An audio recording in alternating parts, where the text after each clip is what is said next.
Address లో నక్షి మేళా సందర్భంగా free shipping across the world. నమస్తే రమ్మగారు. నమస్తే జయ. రమ్మగారు, మంచి స్టోరీ చెప్పండి అండి. తెలుగుగల్ల వాళ్ళ కథ చెప్తామా? చెప్పుకుందామండి. కాదు రమ్మగారు, మన ఇద్దరం కలిసి ఎన్ని రోజులు అవుతుంది? ఎందుకు? నాకేంటో చాలా రోజులైంది అన్న ఫీల్ వచ్చింది. ఏంటి ఒకేసారి మీరు నాతో కాకుండా ఓపెన్ ఫోరం చేసేస్తున్నాను, వేరే వాళ్ళతో మిస్ అయిపోతున్న ఫీల్ వస్తున్నట్లుంది. కానీ లాస్ట్ వీక్ కదా మనం చేసి, లాస్ట్ వీక్ మధ్యలో కిచెన్ చేశాను, ఒక రోజు ఓపెన్ ఫోరం చేసాము. మన ఇద్దరం స్టోరీలు చెప్పుకొని చాలా రోజులు అయింది కదా. అలా ఏం అవ్వలేదు, 4 రోజులే అయింది. ఓకే, ఇంకా వరుసగా కూర్చోవలసిందే. మామూలుగా భార్యాభర్త ఒకళ్ళు తెలివైన వాళ్ళైతే చాలా సంసారం బాగా నడుస్తుంది. ఇద్దరు తెలివైన వాళ్ళైతే ఒడ్డు తెచ్చిపోతూ ఉంటారు మరే కదా. మరి ఒక తెలివి తక్కువగా ఉందనుకో పిల్ల, తెలివైన వాడికి ఇస్తే వాడు లాగేస్తాడు. పిల్లాడు సామాన్యంగా ఉన్నాడు అనుకో, తెలివిగల పిల్లని ఒక దాన్ని కాలిపొడుగు దాన్ని చూసి కట్టేస్తే అదే మేనేజ్ చేసుకుంటాడు. ఇదివరకు అట్లా చెప్పుకునే వాళ్ళు ఇప్పుడు ఎట్లా ఉంది, అవతల వాడు తెలివి తక్కువ వాడని వీడు నాకు వద్దని, తెలివి తక్కువ పెద్దమ్మాయి దీంతో నేను ఉండనని ఇట్లా కొట్టు చచ్చిపోతున్నాను. అవును కదా. కాకపోతే దాని తెలివి తక్కువతనం వల్ల మన జీవితం హాయిగా ఉందని అనిపించదు. ఏదో సందర్భంలో ఆ అమ్మాయి తెలివి తక్కువ ప్రూవ్ అయిపోయింది అనుకో, లేదా వాడి తెలివి తక్కువ అబ్బాయి తెలివి తక్కువ ప్రూవ్ అయిందనుకో, ఫ్రెండ్స్లో అవమానంగా ఉందని అలాంటి భావాలతో బాధపడుతున్నారు. ఇప్పుడు ఎంతసేపు జనాల్ని ప్లీజ్ చేయటం పట్లే ఉంటున్నారు. అంటే భార్యకేమో భర్త తెలివిగా ఉండాలి, భర్తకేమో భార్య ఇంకా తెలివిగా ఉండాలి, అట్లా కోరుకుంటున్నారంటారా? కోరుకుంటున్నారు, కొట్టు చచ్చిపోతున్నారు. అందుకేగా అతన్ని మించిన వాడు ఆచంట మల్లన్నని, ఒకళ్ళని మించిన వాళ్ళు ఒకళ్ళు అయ్యి చివరి కొట్టు చచ్చి నువ్వు ఏకంటే నేను మేకని, ఎతంటే ప్రతని చివరి కొట్టుకుంటున్నారు. అలాంటి ఒక కథ చెప్తాం. పూర్వం ఒక ఊళ్ళో ఓ భూషయ్య అని ఒక రైతు ఉండేవాడు. ఆయనకి లేక లేక ఒక కొడుకు ఉన్నాడు. ఈ చుట్టాల్లో చాలామంది తెలివిగల మగపిల్లల్ని చూసేవాడు ఆయన.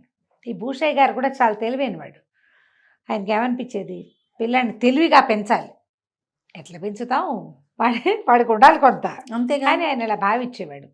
పిల్లాన్ని అల్లారు ముద్దగా ఎంతో చక్కగా బుద్ధిమంతుడిగా పెంచారు. బుద్ధి అయితే ఉంది, కానీ రోజులు గడుస్తూ ఉన్న కొద్దికి పిల్లాడంత తెలివిగా లేడు వీడు అని ఆయనకి తెలియటం మొదలుపెట్టింది.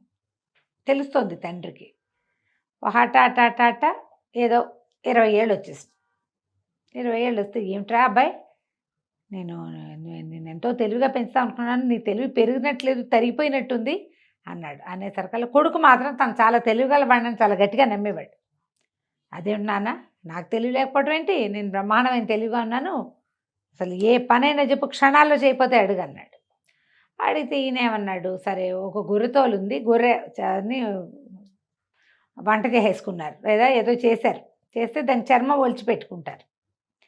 గొర్రె చర్మం ఉంది, దీన్ని తీసుకెళ్ళి బజార్లో అమ్మిరా, చూస్తాను నీ తెలివి అంటే, ఓ బ్రహ్మాండమైన రేటుకి అమ్ముతాను, ఎవ్వరూ అమ్మని రేటుకి అమ్మి చూపిస్తాను నాన్న నీకు అని గట్టిగా చెప్పాడు. చెప్పేసరికల్లా నాన్న అన్నాడు, ఓ గొర్రె తోలు ఇచ్చాను, ఎవడైనా అమ్ముతాడు, అదేమిటి గొప్ప, నువ్వు గొర్రె చర్మము తేవాలి, ఖరీదు తేవాలి, తేగలవా నువ్వు అన్నాడు.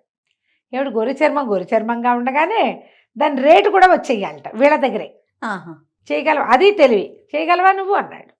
అనేసరికి కుర్రాడు అన్నాడు, హోష్ అదెంత పని, క్షణాల్లో చేసుకురాను, పొద్దునుంచి మధ్యాహ్నం అయ్యేసరికల్లా పొద్దుయ్యేదాకా నేను ఉండనానా, మధ్యాహ్నమే వచ్చేస్తాను, గొర్రె దీన్ని తోలి వెనక్కి తెచ్చేస్తా, రేటు పట్టుకొస్తా, చూడు నా ప్రతిభ అన్నాడు. ఓహో బాగానే ఉందనుకుని అమ్మ నాన్న పిల్లని సరదాగా ముద్దు చేసి పొద్దున్నే గొర్రె చర్మం ఇచ్చి పంపించారు. వాడి ఇంటి దగ్గర సద్దన్నం తిన్నాడు, బయలుదేరాడు. సంతకి నడుచుకుంటూ పోయాడు. సంత మొదట్లో ఎవరో ఒక ఆయన కనపడి, తెలిసినవాడు, కొంచెం మొహబరిక ఉన్నవాడు, ఏంట్రోయ్ గొర్రె చర్మం అమ్మడానికి తెచ్చావు, ఎంత ఏమిటి అన్నాడు.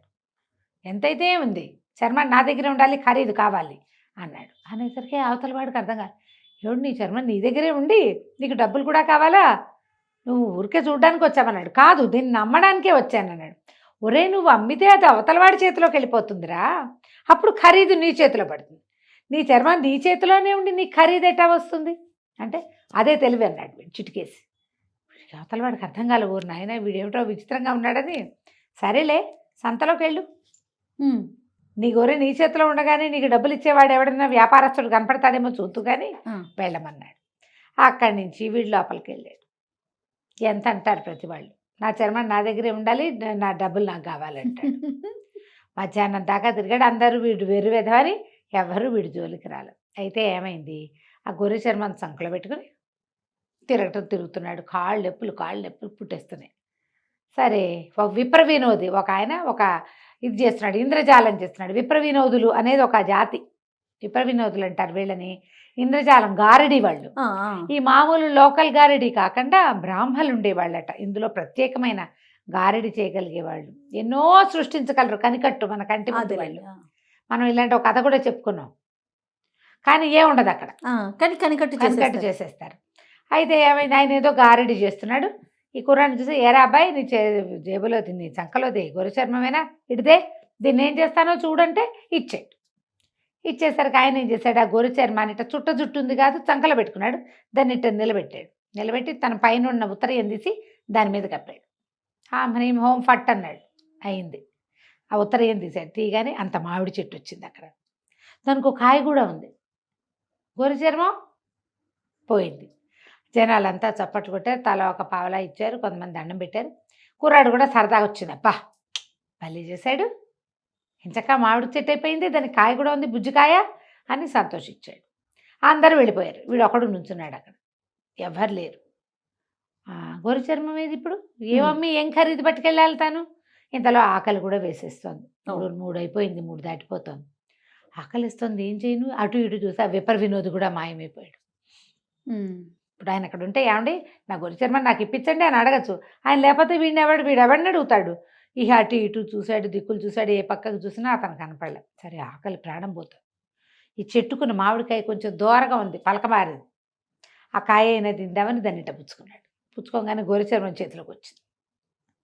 వీడు ముట్టుకునేసరికి మారిపోయింది. ముట్టుకోకముందే కనికట్టు, ముట్టుకుంటే ఏముండదు. సరే అమ్మయ్య దొరికింది, సరే ఇది అని చెప్పి దాన్ని చంకలో పెట్టుకున్నాడు.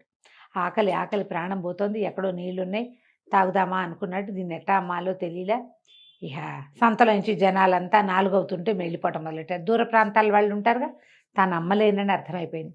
అయ్యో దీన్ని అమ్ముదాం అనుకున్నా, నాన్నకు బోళ్ళని మాటలు చెప్పాను, చర్మం ఇచ్చి ఖరీదైనా తీసుకున్నాను కాను, చర్మం ఖరీదు 2 నాకే కావాలంటే జనాలకు అర్థమైనట్లేదు అని ఏం చెయ్యాలో తెలియక మెల్లిగా అడవి దారి పట్టాడు. ఇంటికి వెళ్తాను. అయితే ఈ విప వినోద్ ఒక ఆయన ఉన్నాడుగా ముందు, ఆయన చెట్టు కింద కూర్చున్నాడు, ఏదో తింటూ పలకరించాడు. ఏమోయ్ వెళ్ళిపోతున్నావా అన్నాడు. అవునండి అనేసరికి, నువ్వు భలే మంచివాడు పోయి బుద్ధిమంతుడివి, నీకు మాట చెప్తా విను అన్నాడు. సరే చెప్పండి అన్నాడు. దారిలో ఎవరైనా ఆడవాళ్ళు కనిపిస్తే ఆపేక్షగా పలకరించు, ఆడవాళ్ళకి ఆప్యాయతగా పలకరిస్తే ఇష్టం, మంచిది నీకు అన్నాడు. సరేననుకున్నాడు. వీడు ఇలా నడుచుకుంటూ పోతుంటే ఆ ఇంటికి వెళ్ళే దారిలో చెరువులు ఎగురువులు ఉన్నాయి. ఓ పిల్ల చక్కగా ఇంత బారెడు జడ, లంగా ఓణి వేసుకుని, చిన్న ఇంత కొండ పుచ్చుకొని మంచినీళ్ళు పుచ్చుకుని వస్తుంది. నెత్తి మీద ఒక కొండ ఉంది, చేతిలో వచ్చి ఆ అమ్మాయిని, ఏ అమ్మాయి బాగున్నావా అని పలకరించాడు. పలకరించమన్నాడు కదా. చాలా బాగున్నాను, అంతా కుశలమే, మీరంతా కుశలమేనా, మీదే ఊరు అని అడిగింది అమ్మాయి. అడిగేసరికి మాది ఫలానా ఊరు, పొద్దుననగా బయలుదేరానంటే, సరే ఆ మాట ఈ మాట మాట్లాడి, అన్నం తిన్నావా అంది. తినలేదు. పద రా మా ఇంటికి తీసుకెళ్ళి అన్నం పెట్టి, ఆప్యాయంగా మాట్లాడితే జరిగేది అదే కదా, అంతేగా. పద అని ఇంటికి తీసుకుపోయింది. ఆ వెనకాల అరుగు మీద అరిటాకేసి అన్నం పెట్టింది. అన్నం పెట్టాక, అసలు ఎందుకు బయలుదేరావు ఏమిటి అంటే, అబ్బాయి చెప్పాడు, ఏం చేయను, మా నాన్న ఈ చర్మం తీసుకెళ్ళి అమ్మన్నాడు, చర్మము నీ దగ్గరే ఉండాలి, ఖరీదు చేతిలో పడాలన్నాడు, అదే తెలివి అన్నాడు. తెలివిగా అమ్ముదామని ఎంత ప్రయత్నించినా కుదరలేదు. మధ్యలో విపర్ వినోద్ ఒకడు దొగలేడు, ఆయనేమో మామిడి చెట్టుగా మార్చాడు అని కథ అంతా చెప్పాడు. ఆ అమ్మాయి ఏం చేసింది, ఏదో దిడిదే అని వీడు అన్నం తింటుంటే పక్కన పెట్టిన దాన్ని చేతికి అందించాడు. దాన్ని మొత్తం పరి చూసింది. ఉండు నీకు ఖరీదు కూడా వచ్చే మార్గం చెప్తా అని లోపలికి వెళ్ళి కత్తెర పుచ్చుకొచ్చింది. వీడు అన్నం తిని చేయి గడుక్కుని మళ్ళీ వచ్చేసరికి చక్కగా శ్రద్ధగా బొచ్చంతా దగ్గరగా కత్తిరిచ్చేసి, బొచ్చంతా ఒక పెద్ద సంచిలో పోసి బొచ్చుకి ఖరీదు ఇచ్చేసి, గొర్రె బొచ్చుతో ఏం చేస్తారు, కంబళ్ళు అవి నేస్తారు. అవును, అది ముదురు రంగు గొర్రె. బొచ్చు మొత్తం కత్తిరిచ్చేసింది, చర్మం ఉండిపోయింది. నీకు అర్థమైందా, చర్మం మీద ఉంటుంది బొచ్చు, క్లోజ్ గా కత్తిరించేది. అలాగే కదా గొర్రెలకి షేవింగ్ చేసి కంబళ్ళు ఉన్ని చేస్తారు, ఊళ్ళు తీస్తారు కదా వాటి నుంచి, స్వెటర్లకి వాటికి. ఆ ఊళ్ళలో ఏముంది, కంబళ్ళు నేసేవాళ్ళు, దాంతో దారం చేసి మొత్తం చేసింది. అక్కడి నుంచి ఉన్ని రేటు ఇచ్చేసింది. ఈ చర్మం చుట్టి చంకలు పెట్టి పట్టుకెళ్ళి మీ ఇంటికి అంది. ఆశ్చర్యపడి, ఊరిని డబ్బులు వచ్చేసాయి, అంతే, చర్మం చంకలో ఉంది. నడుచుకుంటూ ఇంటికి వెళ్ళాడు. ఇంటికెళ్ళి, నాన్న ఇదిగో గొర్రె చర్మం ఖరీదు, ఇదిగో నీ చర్మం అన్నాడు. నాన్న ఆశ్చర్యపడు, ఊరిని భలేగా అమ్మావురా, నిజం చెప్పు, ఎవరు చెప్పారు నీకు అన్నాడు. అనగానే వీడు చెప్పాడు, అలా నా చెరువు వచ్చే దారిలో ఒక చెరువు ఉంది కదా, చెరువు దగ్గర ఒక పిల్ల ఉంది, వాళ్ళది పాతబావి దగ్గర ఇల్లు, వాళ్ళ ఇంటికి వెళ్ళా. ఆ అమ్మాయి ఈ ఐడియా చెప్పింది, బొచ్చంతా గతిరిచ్చేసింది, మరి బొచ్చు రేటు ఇచ్చేసింది. వాళ్ళేమో దాన్ని గొర్రెబొచ్చుతోటి కంబళ్ళు నేయిస్తట వాళ్ళ నాన్న. అనగానే ఈయన అన్నాడు, ఒరే ఆ పిల్లని పెళ్లి చేసుకోరా, నువ్వు నీకు 20 ఏళ్ళు వచ్చి ఎలాగో పెళ్లి చేస్తావు, నువ్వు తెలివి తక్కువ పడివి కానీ చెప్పిన మాట వింటావు. అదే కదా, ఇప్పుడు తెలివి తక్కువతనానికి మూర్ఖత్వానికి మాట వినని మాయరోగం ఉందనుకో, వాళ్ళని ఏమీ చేయలేవు. కానీ వీడు అట్లా కాదు, పిప్పర్ వినోది ఆడవాళ్ళని పలకరించు అనగానే పలకరించాడు. ఆ అమ్మాయి అన్నం పెడితే తిన్నాడు, ఆ బొచ్చు కత్తిరిచ్చేసి డబ్బులు ఇస్తే పుచ్చుకున్నాడు. నువ్వు మాట వింటావు, పోయి పరిగెత్తుకుంటూ వెళ్ళి ఆ పిల్లని నన్ను పెళ్లి చేసుకోమని అడుగు, వాళ్ళ ఇంటి వాళ్ళ నాన్న పేరు ఆయన పేరు కనుక్కురా, పెళ్లి చేస్తాను నీకు అన్నాడు. వీడాకి అంతే, ఇక ఆ డబ్బులు నాన్న చేతిలో పెట్టి ఒకటే పరుగు ఆ ఊరు పరిగెత్తుకుంటూ వెళ్ళిపోయి ఆ పిల్లని అడిగాడు, నన్ను పెళ్లి చేసుకుంటావా అని. సరే ఈ లోపల వాళ్ళ నాన్న వచ్చి, ఎవరు అబ్బాయి నాయనా ఏమిటి అన్నీ కనుక్కుని, అట్లాగే అని మా పిల్లని నీకు ఇస్తామన్నాడు. చక్కగా ఆ పిల్ల వీడు పెళ్లి చేసుకుని వీళ్ళ ఇంటికి వచ్చేసింది. ఆ తర్వాత వీడు పై పనులన్నీ చేసేవాడు, తెలివిగల ఐడియాలన్నీ పెళ్ళామే వేసేది. చక్కగా సుఖంగా ఉన్నాడు కథ కంచికి మనం ఇంటికి. సో ఇక్కడ తెలివితేటలు ఒకళ్ళవే వాళ్ళ ఇంట్లో, ఒక్కళ్ళకున్నా చాలు, అంతే కదా రమ్మగారు, సంసారం వెళ్ళిపోతుంది కదా, వెళ్ళిపోతుంది.